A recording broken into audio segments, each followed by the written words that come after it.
Let's whoop it up for these moments, made possible by the COVID-19 vaccine.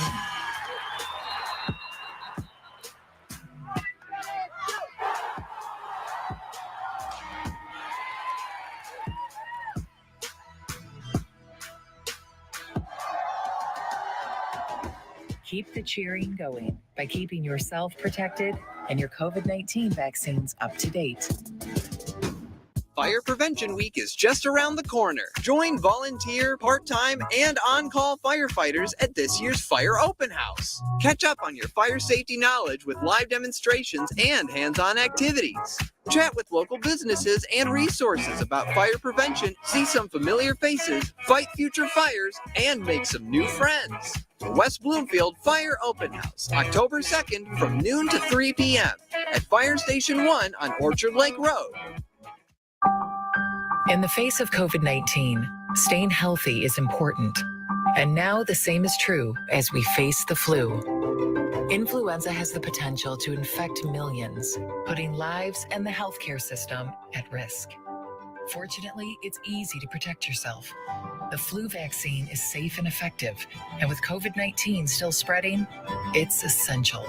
To see how you can hit this virus head-on, visit michigan.gov/flu. Now that the vaccine is available for children 5 and up, why do you recommend it? Kids are part of the community and they can spread COVID. We're seeing both healthy children getting sick from the virus as well as children with underlying health conditions. They can easily bring the virus home to other people that are vulnerable and make them sick as well. This vaccine can change that and keep children safe. It's essential that your children get vaccinated to protect them, to protect your families, and to protect those in the community around you. Let's savor these moments, made possible by the COVID-19 vaccine.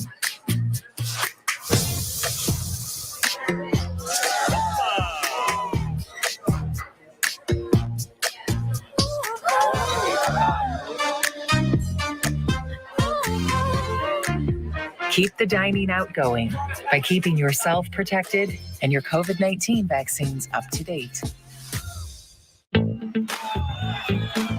Let's relish these moments, made possible by the COVID-19 vaccine.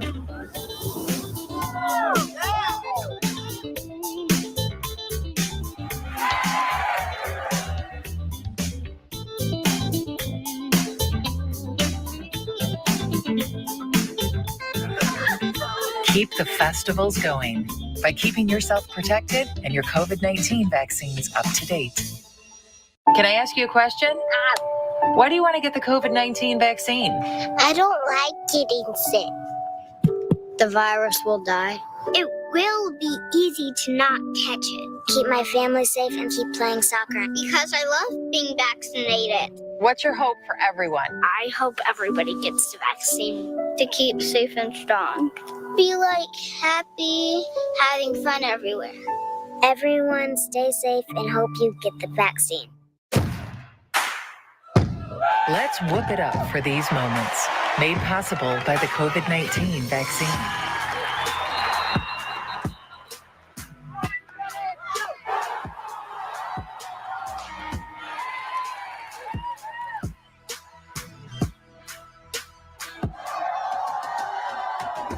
Keep the cheering going by keeping yourself protected and your COVID-19 vaccines up to date. Fire Prevention Week is just around the corner. Join volunteer, part-time, and on-call firefighters at this year's Fire Open House. Catch up on your fire safety knowledge with live demonstrations and hands-on activities.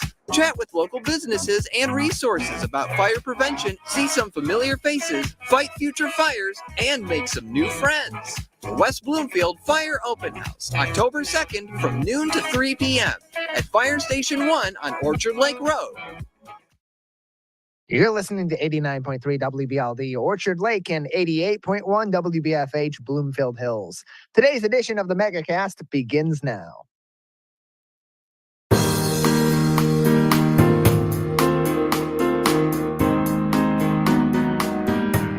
Welcome to the Megacast, our live, local 5 days per week TV, radio, and streaming show looking into all things Michigan. I'm Tyler Kieft. Today, we'll be talking to a number of people about topics of interest and importance to Michiganders just like you. Let's begin with what's making headlines today on CivicCenterTV.com's local news page. Our top story comes from Clara Hendrickson at the Detroit Free Press. As new voting district lines continue to be challenged in court, the commission that has overseen these modifications is facing the bottom of its coffers. The Michigan Independent Citizens Redistricting Commission's executive director, Edward Woods III, said that without further budget approval, the commission will not be able to pay its bills when they come due. In order to relieve the commission of these financial woes, an act of the legislature must be made in order to provide the adequate funding. Easier said than done after the commission was fraught with delays, mismanagement, and questionable spending on items such as a documentary about their process, the inaugural of its kind in Michigan. While most of their work was completed in late 2021, the constitutional amendment enacted by the electorate clearly states, quote, the terms of the commissioners shall expire once the commission has completed its obligations for a census cycle, but not before any judicial review of the redistricting plan is complete, and closed quote. So, with legal challenges still in play, their work is not done just yet. Quite the quandary as they continue to face legal battles in court to finalize, which of course are the only roadblock remaining to finalize the redistricting plan that will be taking effect for the next 10 years. That is in place for this current election that they might have to change in the future if the courts make decisions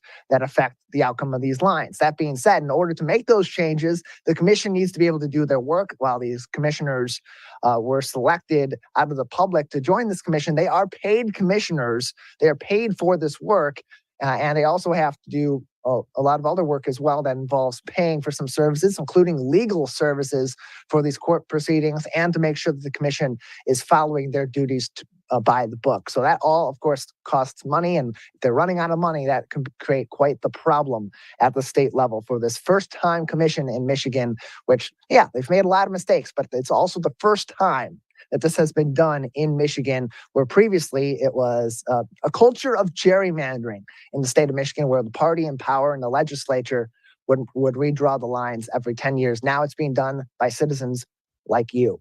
Also making headlines today from Mark Hicks at the Detroit News on our website, CivicCenterTV.com, on our local news page. Michiganders are heading to the front lines to support the victims of Hurricane Ian in Florida. The damage described by Disaster Relief at Work founder Greg Martin as apocalyptic has seen a large swath of land and property destroyed or ransacked by Mother Nature in Florida, notably in places such as Punta Gorda and Fort Myers. In addition to nonprofits showing their support, the American Red Cross will be on site, as well as DTE Energy, which is sending 350 of its crews to assist in power restoration and mitigation of electrical hazards due to storm damage.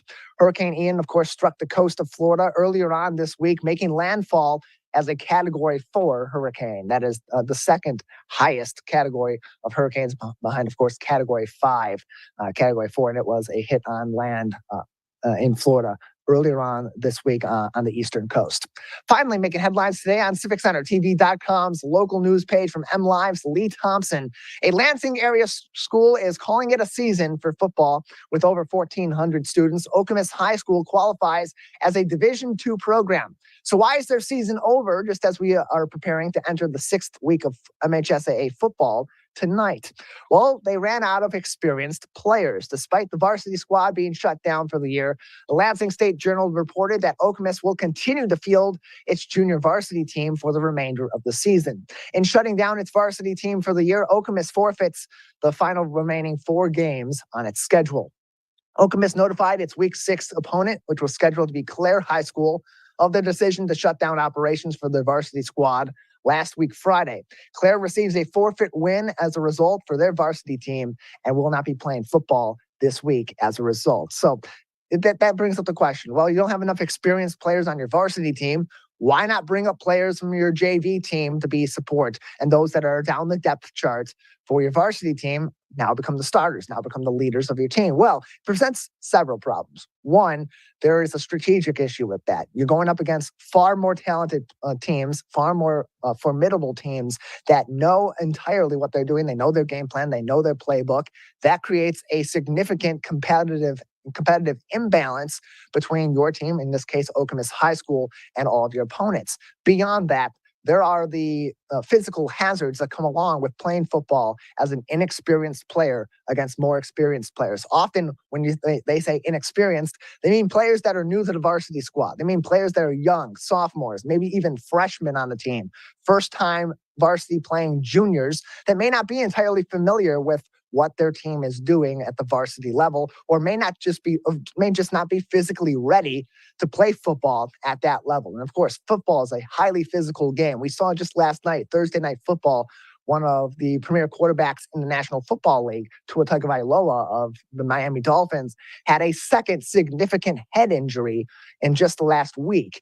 That can happen at any level too. When you're playing a physical game that's often violently physical, whether intentional or not, that can create some significant hazards. If you have a smaller player, if you have a younger player that may not be as physically imposing as some of their opponents, and they're getting hit hard, they're at a greater risk for injury. And so Oakland High School, frankly, making the right decision, if they don't have enough experienced players that can play competitive football at that level, to shut things down and put safety first and work on rebuilding that varsity squad for the future. No sense in playing 4 games that you're not going to win and that you're going to put your players at risk by playing. So more information can be found in this MLive article that also links to an article from the Lansing State Journal earlier on this week that has plenty of more details on the situation at Oakland High School as they shut down their Division II varsity football team just for this season. And no indication just yet that they won't be back next year. And this is not something that's necessarily an uncommon problem or a problem we haven't seen before in MHSAA football.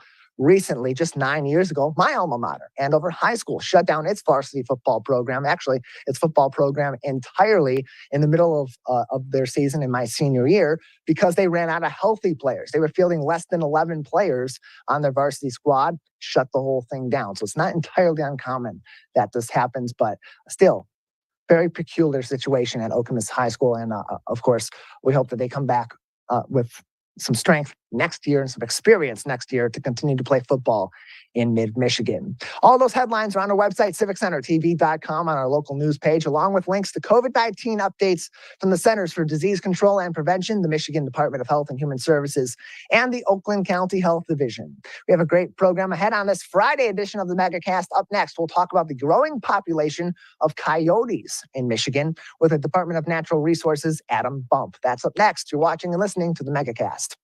Can I ask you a question? Why do you want to get the COVID-19 vaccine? I don't like getting sick. The virus will die. It will be easy to not catch it. Keep my family safe and keep playing soccer because I love being vaccinated. What's your hope for everyone? I hope everybody gets the vaccine to keep safe and strong. Be happy, having fun everywhere. Everyone stay safe and hope you get the vaccine. Let's whoop it up for these moments. Made possible by the COVID-19 vaccine.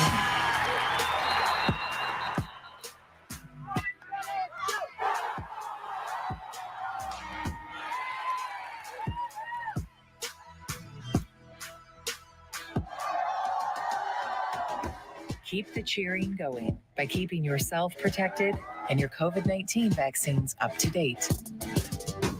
Fire Prevention Week is just around the corner. Join volunteer, part-time, and on-call firefighters at this year's Fire Open House. Catch up on your fire safety knowledge with live demonstrations and hands-on activities. Chat with local businesses and resources about fire prevention, see some familiar faces, fight future fires, and make some new friends. The West Bloomfield Fire Open House, October 2nd from noon to 3 p.m.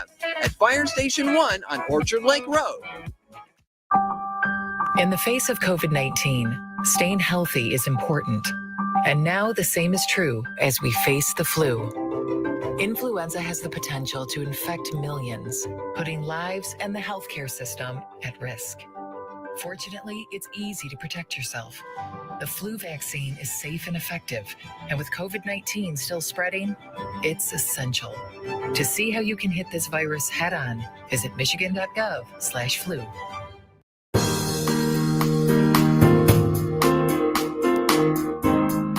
Welcome back to the Megacast, our live, local, 5 days per week TV, radio, and streaming show featuring news and talk about all things Michigan. I'm Tyler Keefe. You can find more on our website at civiccentertv.com/Megacast, where you'll learn about all of our partnering stations across the Great Lakes State and find all of our full shows and individual interviews on demand as well. The website again, civiccentertv.com/Megacast. A growing problem here in the state of Michigan is interactions between our regular populations and coyotes, growing population of them here in the state of Michigan. And here to talk to us about what the state of Michigan is doing to combat this growing population of coyotes and the ways that they are affecting our communities is Adam Bump. He is with the Department of Natural Resources. He is a fur bearer and upland game bird specialist in their wildlife division. Adam, thanks for being with us today. Thanks for having me, Tyler.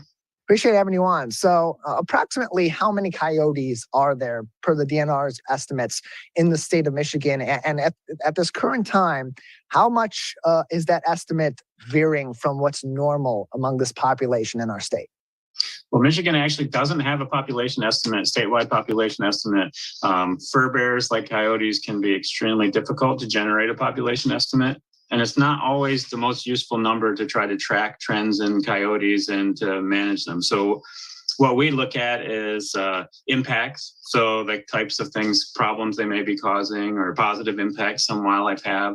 And then we look at trends in harvest information. So coyotes are something that a species that can be hunted or trapped.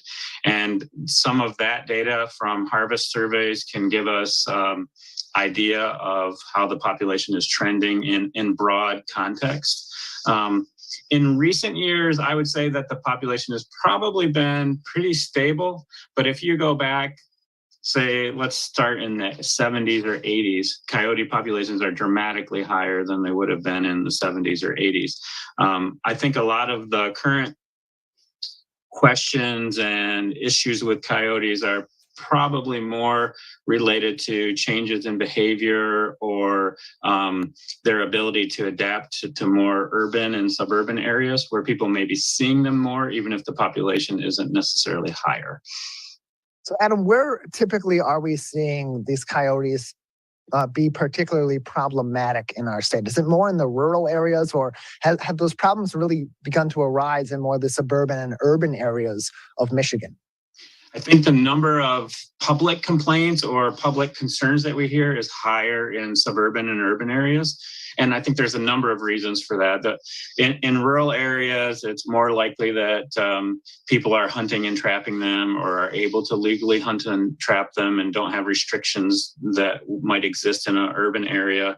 Coyotes probably have a higher level of natural fear of people just because of that interaction that they have. And in urban and suburban areas, I think we have a situation where coyotes have been in urban and suburban areas for quite a while, but now we have multiple generations that have been in urban and suburban areas. They've learned how to read or interpret human behavior. And when they become comfortable with us and understand what we're doing from day to day, they're more willing to be visible. So you have this situation where maybe not that many more coyotes, they're more comfortable with people. They don't really worry about letting themselves be seen. They may start associating urban and suburban areas and people with food. You know, we have trash that may be out. We may leave pet foods outside.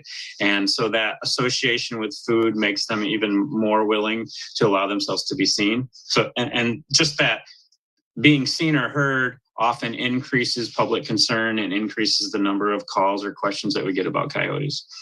Yeah, because people are worried about their gardens being out in their yards and coyotes getting those and eating some of those materials. Certainly having any sort of negative interactions between the coyotes and their pets, outdoor cats, dogs, or other animals that they are protecting in their homes are also a concern. So what can individuals and what can families do to prevent some of those negative interactions with coyotes if they can at all? Well, one of the major things is to never intentionally try to feed coyotes or pet them or befriend them, I guess you could say, in any way. Another would be to try to keep anything that coyotes think of as food. So don't feed pets outside. Don't leave trash out overnight. You can keep your yard in a condition that doesn't encourage mice and other coyote prey to be present. Those are some of the major ways that you can try to reduce coyotes' interest in your area. With pets, we advise caution with smaller pets, not leaving them outside alone at night. If you've heard in the neighborhood that there might be coyotes, you might want to be outside with the animal when they go out to go to the bathroom or whatever you may have your pet outside for, and just be conscious of that fact. Coyotes will prey on small pets. I don't know that they're as responsible for missing pets as people want to give them credit for, but they absolutely could be. A lot of interactions with dogs are probably less about trying to eat the dog than territorial. Coyotes can be territorial in the spring and into the fall, and they perceive any canine, whether it's a coyote, a fox, or another dog or a dog, they perceive that as a threat if it's in their territory. So sometimes you get those interactions where they're actually just trying to tell the dog, I don't want you here. I think this is my space. We're joined by Adam Bump from Michigan's Department of Natural Resources Wildlife Division. He's a fur bearer and upland game bird specialist, joining us on today's edition of the Megacast. Let's go into some of what you do in your role as a fur bearer and upland game bird specialist at the DNR. What sort of things are you focusing on a daily basis to explore Michigan's wildlife in this particular area and help mitigate some of these issues that people may have with some of this wildlife? So my job is a statewide position that oversees currently those two programs. So fur-bearing animals, Michigan has 17 species that are considered fur bearers that have harvest seasons, so hunting and or trapping seasons. And then the upland game birds are things like turkeys, ruffed grouse, pheasants, those kinds of species. So I look at stakeholder engagement, so interactions like we're having today, to try to educate people about the biology of the species, give them information on how to have positive interactions with those species rather than negative interactions. I am responsible for evaluating regulatory changes, so hunting and trapping regulations. I'll work with our stakeholder groups and look at the biology of the species as well as what stakeholders are concerned or interested in and propose changes in harvest regulations. I also deal with habitat needs of the species. So natural history, just a general understanding of the biology of those animals as well as their habitat needs, and serve as the expert for Wildlife Division and our partners in trying to provide information on habitat needs. Plenty of additional education and safety as well as resource management information can be found at michigan.gov/DNR, michigan.gov/DNR. For more information, you can find more info also on invasive species, wildlife permits, wildlife viewing, as well as education and safety for a number of different facets for youth, for educators, just general safety information as well. Great resource at michigan.gov/DNR. Going back to the coyotes, so often we hear of them be compared to other canines, in particular wolves. What are some of the key differences, especially in behavior, between wolves and coyotes among those populations in Michigan? Coyotes are abundant and found throughout the state, and wolves are much less abundant. They're currently still on the endangered species list. Michigan DNR considers them recovered. We've met recovery goals, but they are on the federal endangered species list, and we do look to maintain protections on wolves. They're much larger. Biologically, wolves function in a structured pack system, so they have groups of animals that hunt together and behave in a specific way that is a pack sort of behavior, hunting, the way they raise their young. Coyotes in the eastern U.S. Have loose loose packs, so they may have associations. You may have pairs that hunt together. You have family groups that hunt together a little bit, but it's not nearly as structured as a wolf pack. You get solitary coyotes that will hunt on their own and never form groups and never pack up. So they have kind of a varied behavior, but it's much less structured than wolves. Their prey base is a little different. Coyotes are capable of taking down things up to and including deer, but they really focus on small mammals, whereas wolves are focusing more on larger game like deer and even moose in some areas in the Upper Peninsula. Adam, before we let you go today, a couple more minutes, any other information at this time that would be important for people to be considering in their homes, in rural areas and suburban or urban areas regarding fur bearers or upland game birds, especially at this time of the year where things are still relatively warm enough for these birds to be out and these other animals to be out and about and interacting with our communities? I always advise caution with any form of wildlife, not to approach, not to try to feed them, give them a healthy respect. And that's the best way to keep them safe and you safe. Animals that get comfortable with people are the ones that are most likely to cause negative interactions. This time of year, coyotes young are getting close to adult size. They become very vocal, so they're traveling as a group, as a family group. When they encounter another family group, they become very vocal, so we get a lot of calls. It can sound very like a lot of animals just because of the way they interact, so just be aware that's normal behavior. And then I would just, coyotes can be active year-round, so seeing a coyote during the day or all day long. So seeing a coyote during the day doesn't necessarily mean bad behavior. It's just something to keep your eye on. Tyler, you mentioned that we have information on our website. We do have a brochure that's on the website that is specifically oriented towards understanding coyotes and coyote behavior and how to kind of learn to get along with them in urban and suburban areas. So if people are in those areas and they have concerns about coyotes, I would encourage them to check that brochure out. It's got a lot of good information that kind of summarizes what we talked about today. Well, we appreciate you joining us, Adam, and appreciate the work that you're doing to help inform people in the public about some of these interactions that are becoming a little bit more common across different areas of our state, and people need to know how to interact with these animals to protect themselves and their other loved ones, including their furry friends. Thanks for having me, giving me a chance to do that.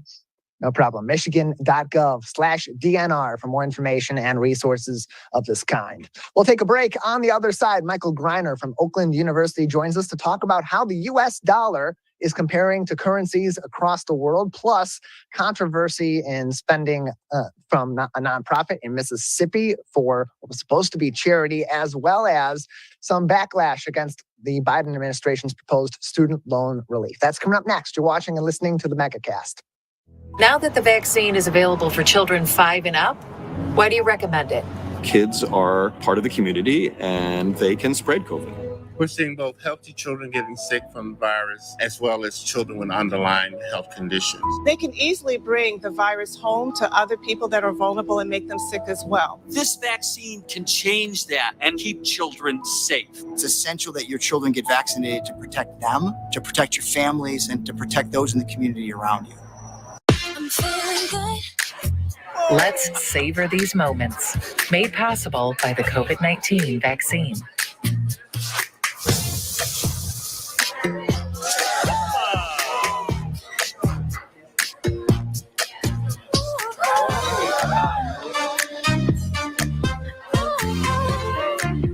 Keep the dining out going by keeping yourself protected and your COVID-19 vaccines up to date. Let's relish these moments, made possible by the COVID-19 vaccine.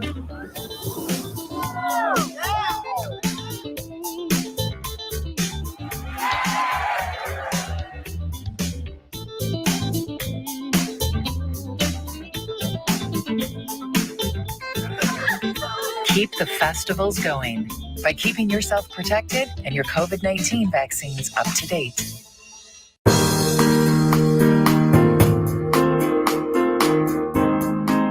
Welcome back to the Megacast on live, local, 5 days per week TV, radio, and streaming show about all things Michigan. I'm Tyler Kieft. Learn more about the program by visiting civiccentertv.com/megacast. where you'll find all of our programs on demand and find more information about all the places we broadcast, including in your local area. Joining us now on the Megacast is an assistant professor of management at Oakland University's School of Business Administration. Michael Greiner joins us once again to talk about all things business and finances on today's Megacast. Michael, thanks for being with us. Glad to be here, Tyler. Thanks for having me.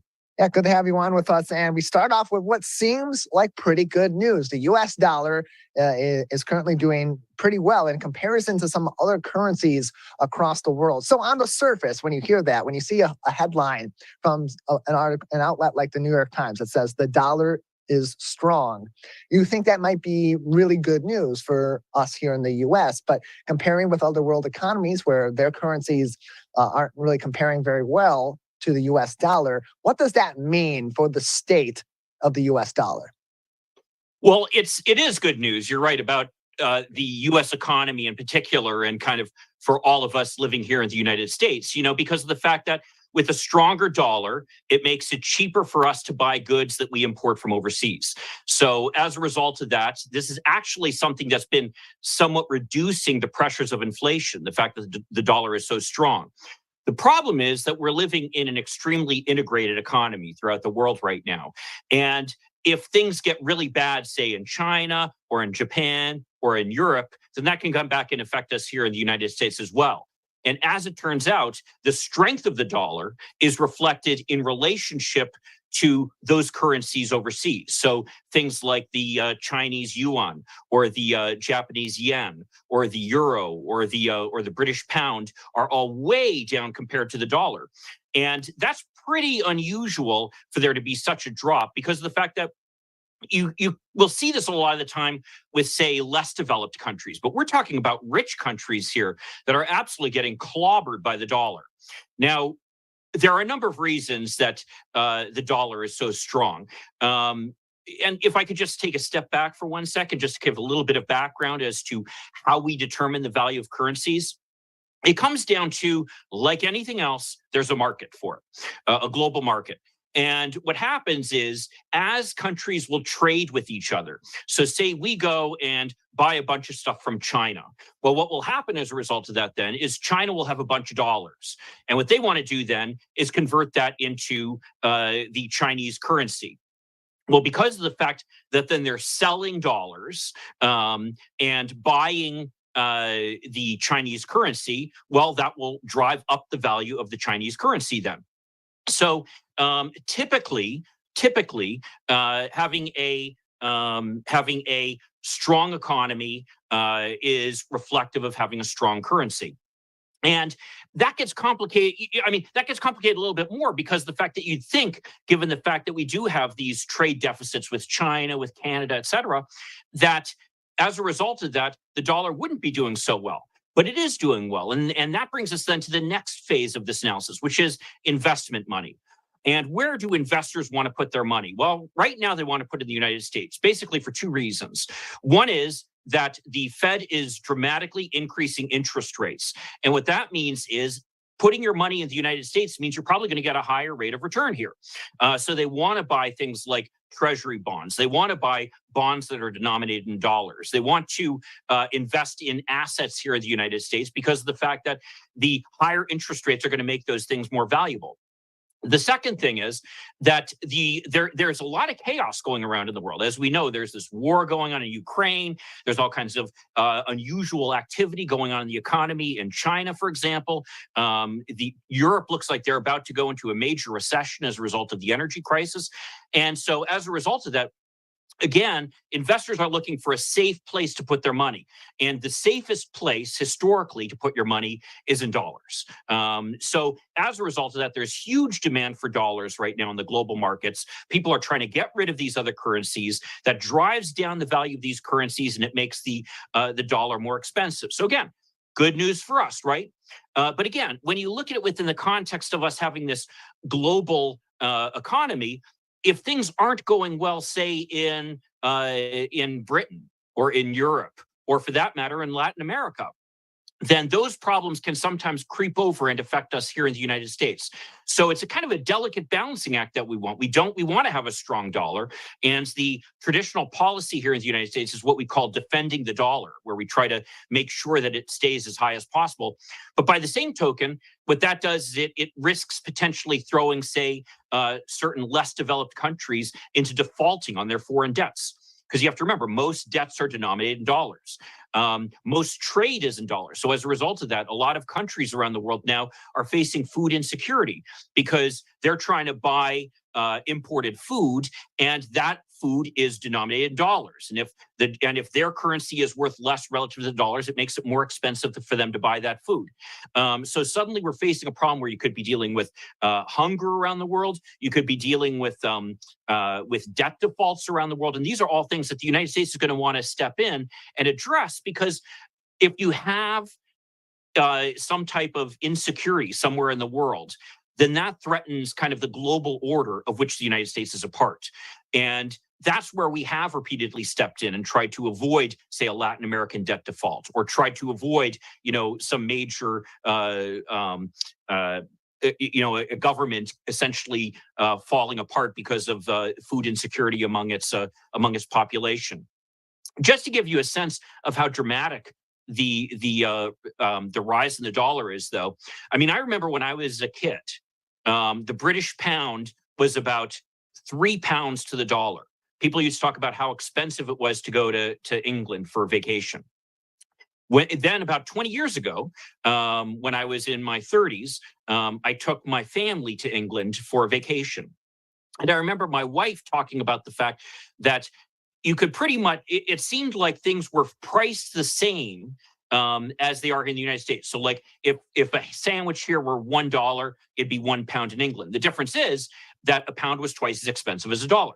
So essentially then it went from being 3 to 1 to 2 to 1. Now the British pound is 1 to 1. And it really just shows how dramatically the dollar has appreciated in value around the world. And this is true. We're seeing this across the world, where other countries are in various ways trying to struggle with the fact that literally their economy is being hurt by the fact that the dollar is so strong. Michael, also making headlines recently here in the U.S. On the business side of things. The Justice Department is currently looking to suing the two airlines, American Airlines and JetBlue, for essentially forming their own little alliance, particularly in the New York City area and in that airspace region. The claims is that these two companies, by creating this partnership in that area, are violating antitrust laws. Now, that doesn't mean that there aren't other competitors in the New York area that are just as large of an airline as American Airlines, or just as large of an airline as American and JetBlue combined. So from the Justice Department's perspective, what are their problems with this proposed partnership between American and JetBlue, and just how does that violate antitrust laws? Yeah, you raise a great point here. And I think it's worth noting the fact that the New York area, and part of the arguments that American and JetBlue are using for their alliance, is the fact that United Airlines has a huge hub at Newark, which is one of the 3 New York airports. Delta has a huge hub basically spread between the other 2 New York airports, JFK and LaGuardia. So as a result of that, you've got these 2 airlines with huge operations there. And American and JetBlue are arguing, well, they want to kind of come together so that they're able to compete on an equal footing. And the biggest area of issue is apparently the New York to Boston market, which is dominated by Delta, because Delta has, again, a hub both at 2 of the New York airports and in Boston.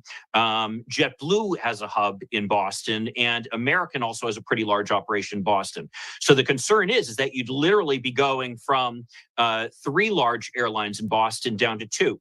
Now, the broader issue, though, that we see here is that over, say, the past 30 years or so, the courts have basically been whittling away at antitrust law. Most of us remember from school learning about the Sherman Antitrust Act, which was passed, but basically around the turn of the century under the administration of President Theodore Roosevelt.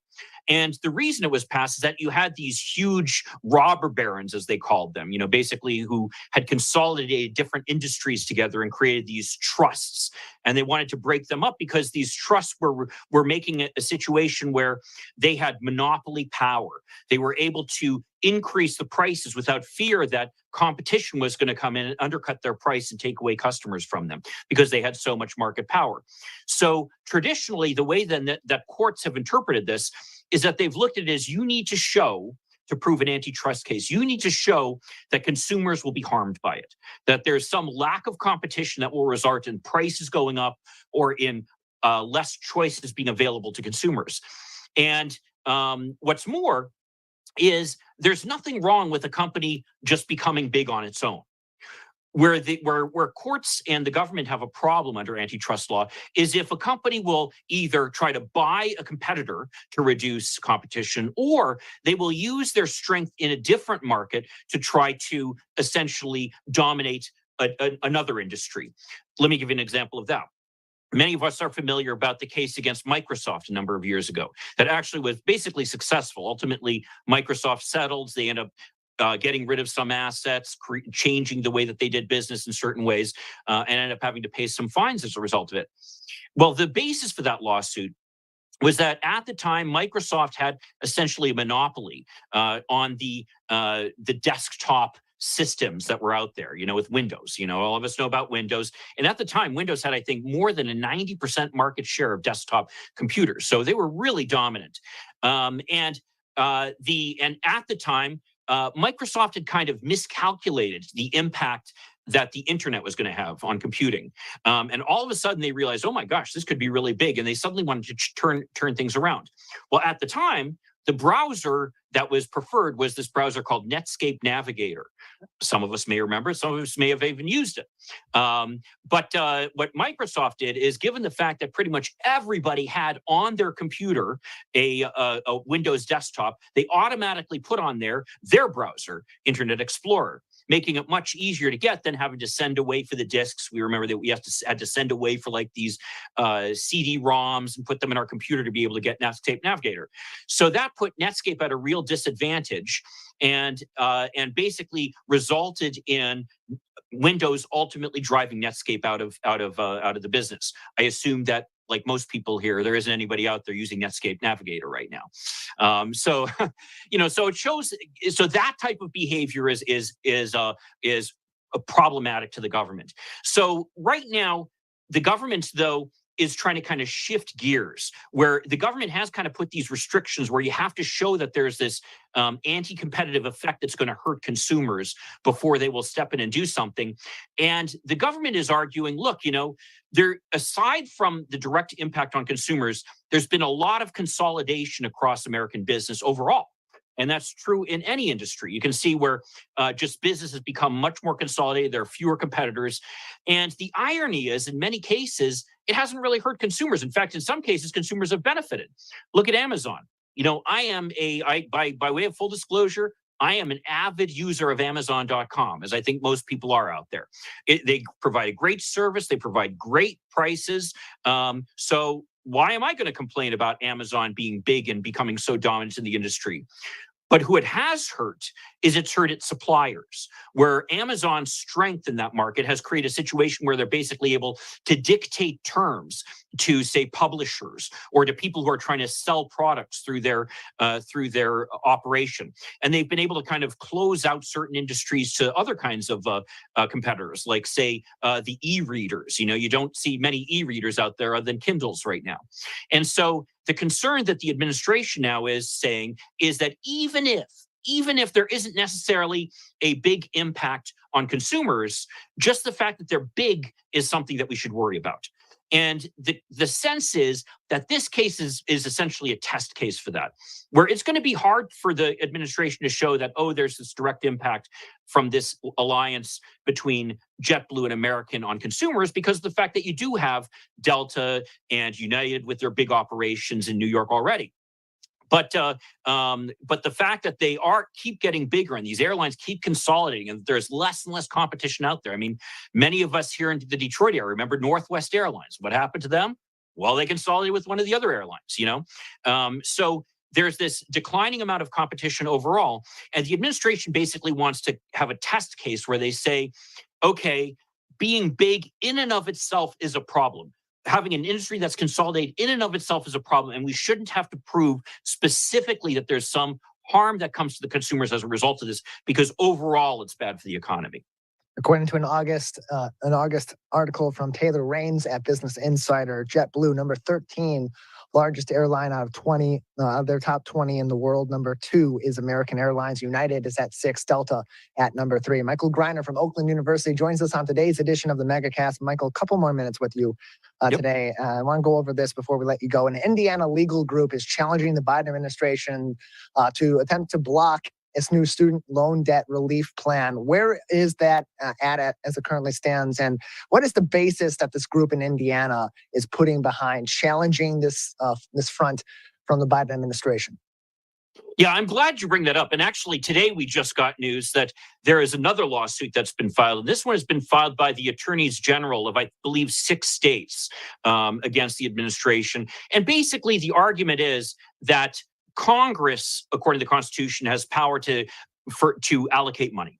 And the fact that the administration is stepping in and doing this is something above and beyond what Congress has authorized in terms of its spending. Now, the argument that the Biden administration has made is that there was legislation passed by Congress that specifically says that in the case of a health emergency like COVID that we've been dealing with, that the administration has the power to step in and take certain steps like this and cancel certain kinds of debts. And in fact, they had done it before, where there were veterans who had certain student loans, and given the fact that that some of them were deployed, this was a number of years ago, during the Afghanistan war, for example, and the Iraq war, that as a result of them being deployed, they weren't in a good situation to be able to pay off these student loans. And so the administration stepped in and canceled some of them. Now, the Biden administration is arguing that they're using that authority to be able to move forward with this. Now, the arguments are, they've really overstepped their authority. That's all an issue for the courts to sort out. The biggest issue with both these cases, though, is what's called standing. And what standing is that to be able to file a lawsuit, you have to be specifically harmed. You can't just go ahead and file a lawsuit because, you're mad at your neighbor for something. No, they have to have done something to you that has harmed you in a way that the courts can redress it.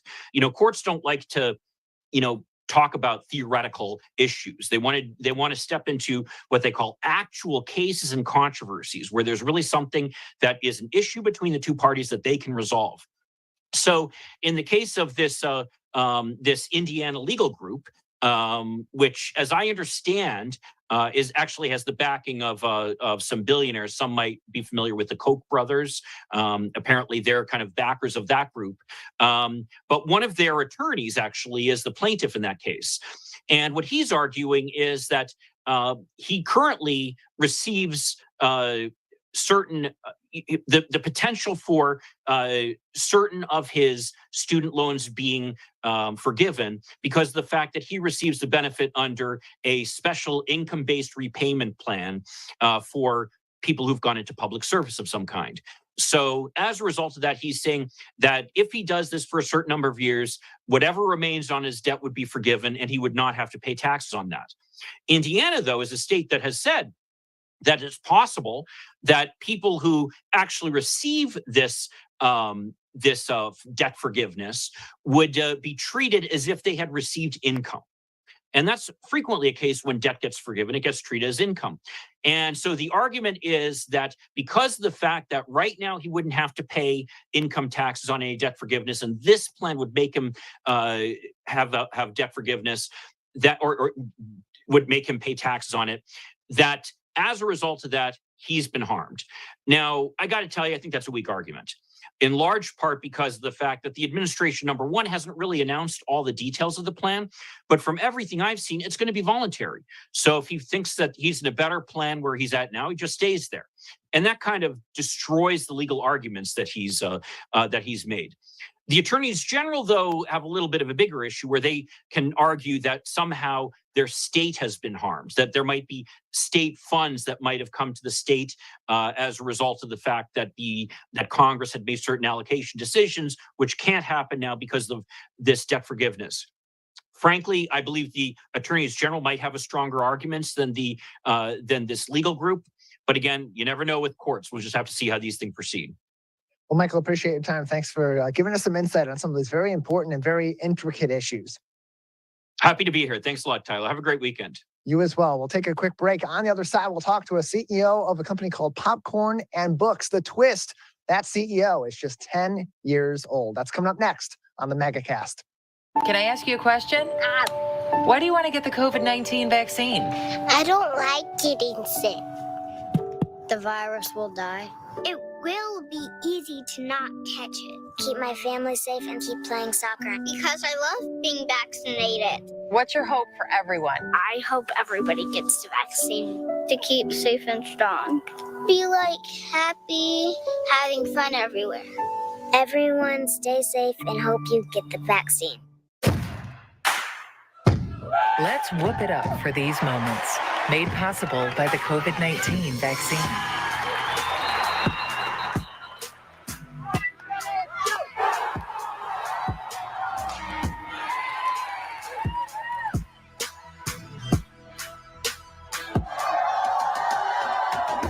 Keep the cheering going by keeping yourself protected and your COVID-19 vaccines up to date.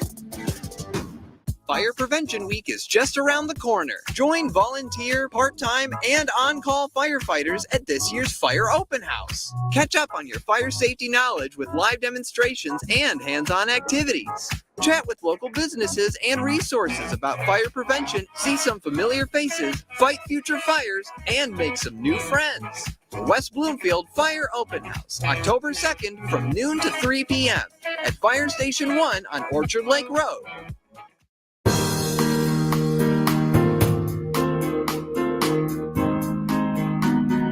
Welcome back to the Megacast, our live local 5 days per week TV, radio, and streaming show about all things Michigan. I'm Tyler Kieft. Our next guest created a subscription box company as a result of his love for literacy and his desire to support other local small businesses right here in Michigan, in his hometown in the Detroit area. Carter Johnson joins us now, the CEO of Popcorn and Books, who is just 10 years old. Carter, thanks for being with us today. Hello. Good to have you with us, Carter. So first off, can you tell us a little bit about Popcorn and Books and what you do and where this idea came from? All right.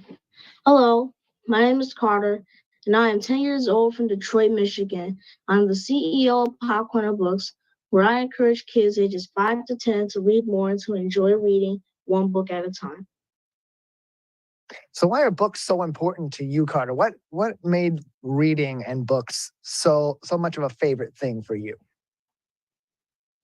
Well, I like reading because I think it's important because reading helps us to see what's going on in the world around us, helps us improve our memory, vocabulary, writing, and speaking skills.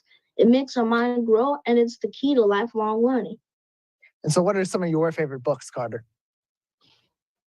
I like to read graphic novels, but I especially like to read books that are written by other children because it's great to see that they're not only reading, but they're also writing their own books. I especially like to read this book, Reread the Reader. Can you see it? Yes. I like to read this book, Reread the Reader, written by 8-year-old author Takaya Prowell. I want to take the time to thank Takaya for supporting me and other kids in Detroit all the way from St. Louis, Missouri. She sends books that I can donate to the Children's Dental Care of Detroit to give to kids after their visit. So you also do a Build Your Kids library reading show, Carter. Can you tell us about that? The Build Your Kids library reading show is where I read books to kids online so that they can have someone to read with. I've been reading on YouTube and Facebook, but I have some exciting news. The Build Your Kids library has been picked up by the Children's by the Black Education Station. A children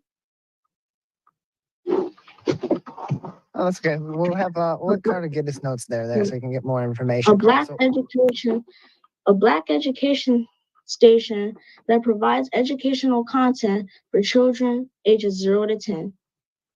More information on Popcorn and Books can be found on popcornandbooks.square.site. Popcornandbooks.square.site. We'll include that in our description for this interview on demand. It will be on our website, civiccentertv.com/megacast. And we're joined by Carter Johnson. He is the CEO of Popcorn and Books with us on today's edition of the Megacast. So you are from Detroit, Carter. How does Popcorn and Books support kids in the Detroit community?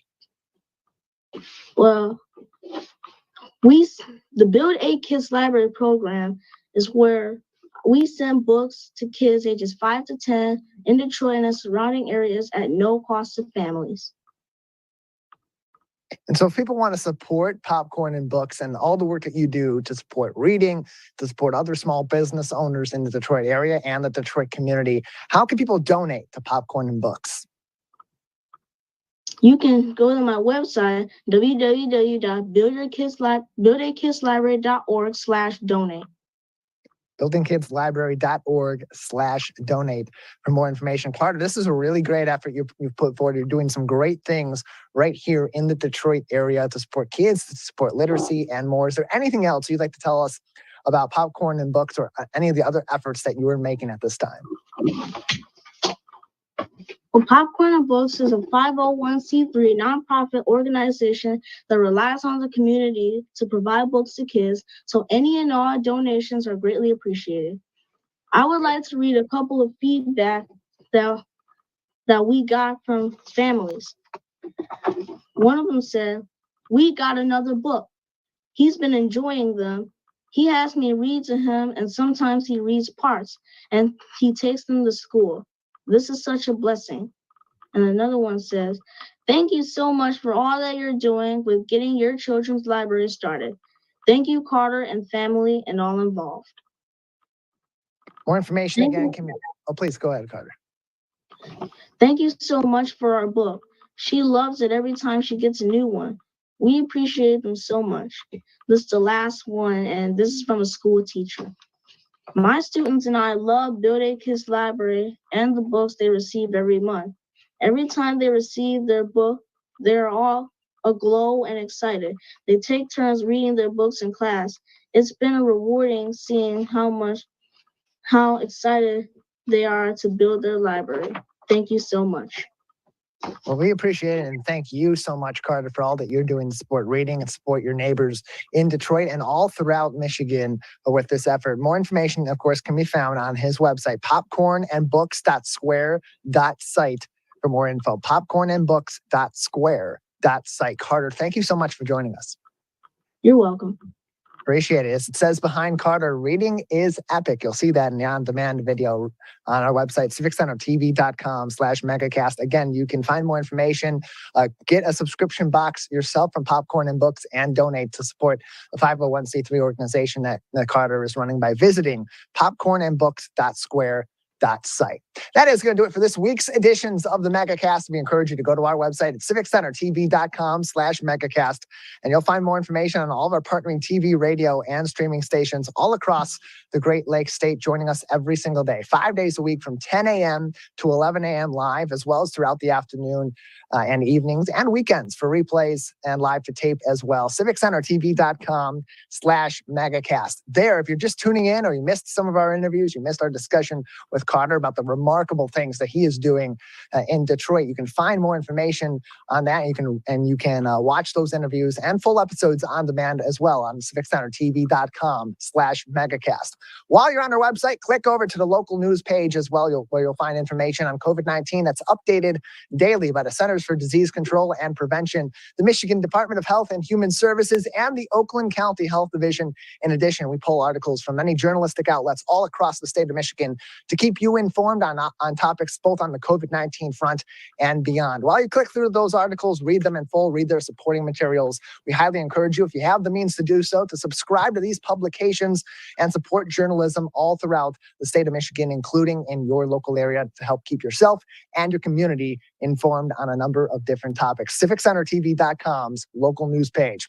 Also tonight, again, high school football happening on CivicCenterTV.com/Lakers Sports. The West Bloomfield Lakers, coming off a really tough loss last week at Rochester Adams, continue their OAA Red schedule with their homecoming game back at the Swamp at West Bloomfield High School against the Lake Orion Dragons. A four-way tie at the top of the OAA Red with 4-4-1 teams: West Bloomfield, Clarkston, Rochester Adams, and Lake Orion. All of that can change in just one game tonight. You'll want to tune in. CivicCenterTV.com/Lakers Sports. Pregame happens about 6 o'clock with This Week in Laker Football. Pregame show at 6:30 and kickoff at 7. That's it for this week's Megacasts. We'll return with a new episode next week.